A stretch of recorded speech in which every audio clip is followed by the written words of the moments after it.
აუ თეიქ ხუსლიო მოტყდა შევ ქროშოს ფეხსაცმელზე წეგან ჩაიარე ჩემ კორპუსთან გამოფრანჭული იყო ვიდეო მაგადაღებული გაგა ხალ ქორწილში მიდის ეგ ვახუნა მხოცოლო მოიყვანა და დაპატიჟა აუ ყველა ქორწინდება რა მე კიდე გუშინ სერიოზული კამათი მომივიდა ირაკლისთან სადარბაზთან ვიჭხობეთ აუ შენ შეყარებულთან მაინც მოგდი ჩხუბი და მე 2 წელი არავისთან მიჩხუბია ერთი ინგასთან თუ მომივახო მიჩხუბი წეგანაც ვიჩხუბით აღარ მილაპარაკება აუ ნახე თიურიდები ხო ეს ვიღაც გოგოს ლაიქებდა ფოტოებს ინსტაზე ყალბი აკაუნტიდან ნახე დეტექტივ 7 რომ აწედია გამოიწერეთ არხი თუ გიყვართ კნუტები და დაალაიქეთ თუ გიყვართ გოჭები.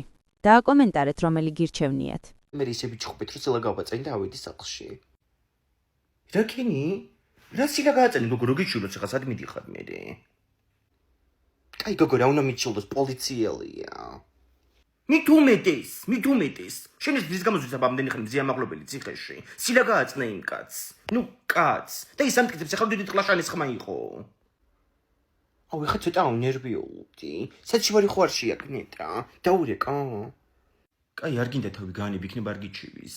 ზიამაღლობელს ახლა რატოც მოიქცენ ეგრე ყველა მიცის. და 7 თუ 8 თვე სერიოზულად მიდის იმისი გამოძიება, განიცადა თუ არა იმ კაცმა ტკივილი. და მაგის გამო უნდა ჩასვან 4-დან 7 წლამდე? რა სიგიჟეა?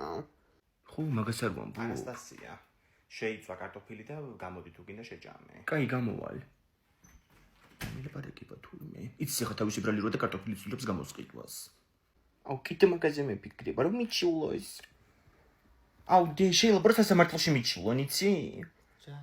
მოგიყვები. ანასტასია დაგირეკავ რა ცოტა ხანში. აუ, სილა გავაწანი